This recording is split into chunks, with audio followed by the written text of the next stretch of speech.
بسم اللہ الرحمن الرحیم۔ السلام علیکم ورحمۃ اللہ وبرکاتہ۔ ناظرین، امید کرتا ہوں آپ سب خیریت سے ہوں گے اور میں آپ سب کو اپنے یوٹیوب چینل اسلامی ٹاپکس پر خوش آمدید کہتا ہوں۔ اور اگر آپ نے ہمارے چینل کو ابھی تک سبسکرائب نہیں کیا ہے تو جلدی سے ہمارے چینل کو سبسکرائب کریں اور ساتھ میں بیل آئیکن پہ کلک کریں تاکہ ہماری ہر نئی ویڈیو آپ کے پاس بآسانی پہنچ سکے۔ دوستو، آج میں آپ کو اس ویڈیو میں رسول کریم صلی اللہ علیہ وسلم کی کچھ حدیث مبارک بتانے جا رہا ہوں۔ رسول اللہ صلی اللہ علیہ وسلم نے فرمایا، دو آدمیوں کے درمیان اٹھ کر مت بیٹھا جائے سوائے اس کے وہ اجازت دے دے۔ اور رسول اللہ صلی اللہ علیہ وسلم نے فرمایا، کسی کے لیے حلال نہیں کہ دو آدمیوں کو جدا جدا کر دے، جو مل کر بیٹھے ہوئے ہوں تو ان میں گھس بیٹھے، لایا کہ ان دونوں کی اجازت ہو۔ حضور صلی اللہ علیہ وسلم نے ارشاد فرمایا، جو حق پر ہونے کے باوجود جھگڑا نہیں کرتا، میں اس کے لیے اعلیٰ جنت میں گھر کا ضامن ہوں۔ رسول اللہ صلی اللہ علیہ وسلم نے ارشاد فرمایا، تکبر کرنے والوں کو قیامت کے دن چوٹیوں کی طرح مردوں کی شکل میں اٹھایا جائے گا۔ حضرت ابو ہریرہ رضی اللہ عنہ نے حدیث بیان کی، کہا، میں نے عرض کی، اللہ کے نبی صلی اللہ علیہ وسلم، آپ مجھے کوئی ایسی بات سکھا دیں جس سے میں نفع حاصل کروں۔ آپ صلی اللہ علیہ وسلم نے فرمایا، مسلمانوں کے راستے سے تکلیف دینے والی چیز کو ہٹا دیا کرو۔ حضرت محمد مصطفیٰ صلی اللہ علیہ وسلم نے فرمایا، جو سورہ شمس کی باقاعدگی سے تلاوت کرے گا تو وہ جہاں بھی ہوگا اللہ اسے نیکیوں کی توفیق عطا فرمائے گا، اسے زیادہ حافظ عطا فرمائے گا اور وہ لوگوں میں باعزت اور مقبول ہوگا۔ حضور پاک صلی اللہ علیہ وسلم نے فرمایا، جو مجھ پر شب جمعہ اور جمعہ کے روز صبح درود شریف پڑھے گا، اللہ تعالیٰ اس کی خواہشیں پوری فرمائے گا۔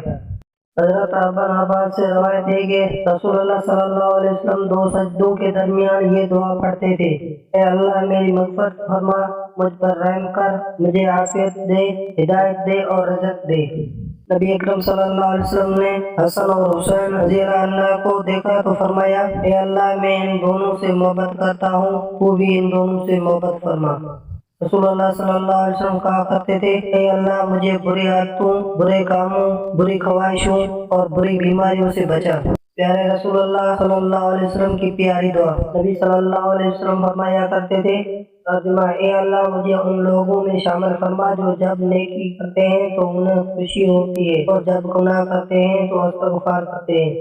نبی صلی اللہ علیہ وسلم کی نصیحت۔ رسول اللہ صلی اللہ علیہ وسلم نے فرمایا، دوسروں کی عورتوں سے دور رہو، تمہاری عورتیں بھی پاک دامن رہیں گی، اور اپنے والدین کے ساتھ حسن سلوک کرو، تمہاری اولاد بھی تم سے حسن سلوک کرے گی۔ رسول اللہ صلی اللہ علیہ وسلم نے ارشاد فرمایا، اس آدمی سے بہتر کسی نے نہیں کھایا جس نے اپنے ہاتھ کی کمائی سے کھایا۔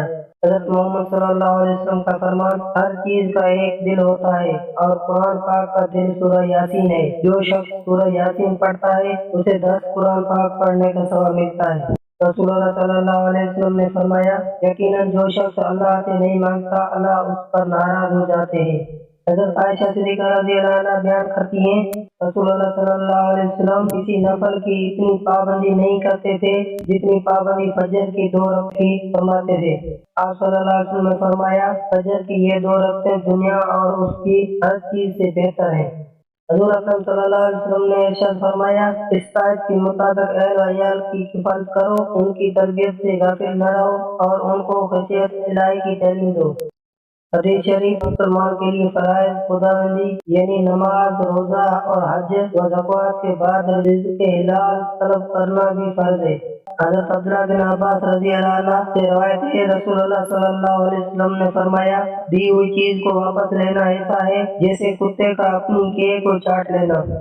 حضرت اسماء رضی اللہ عنہ سے روایت ہے، رسول اللہ صلی اللہ علیہ وسلم نے فرمایا کہ وہ بندہ برا ہے جو دین کی آڑ میں دنیا حاصل کرتا ہے۔ کریم آقا حضرت محمد صلی اللہ علیہ وسلم کا محبوب ترین ذکر، سبحان اللہ والحمدللہ ولا الہ الا اللہ واللہ اکبر۔ اللہ پاک ہے، سب تعریف اللہ ہی کے لیے ہے اور اس کے سوا کوئی معبود نہیں، اور اللہ سب سے بڑا ہے، یہ ذکر مجھے تمام دنیا سے زیادہ محبوب ہے۔ حضرت عبداللہ بن عباس رضی اللہ عنہ سے روایت ہے، رسول اللہ صلی اللہ علیہ وسلم نے فرمایا، ایک عالم شیطان پر 1000 عبدوں سے زیادہ بھاری ہے۔ نبی صلی اللہ علیہ وسلم نے فرمایا اللہ اس شخص کو تر و تازہ رکھے جس نے میری کوئی حدیث سنی اور اسے دوسروں تک پہنچایا۔ وَالْعِلْمُ بِالصَّوَابِ۔ بھائی میں نے اپنا فرض پورا کر دیا، آپ بھی ویڈیو کو آگے شیئر کریں تاکہ دوسرے مسلمانوں تک حضور اکرم صلی اللہ علیہ وسلم کی حدیث مبارک پہنچ سکے۔ اللہ رب العزت آپ کو جزائے خیر دے، آمین۔ پھر ملیں گے نیکسٹ ویڈیو میں، اللہ حافظ۔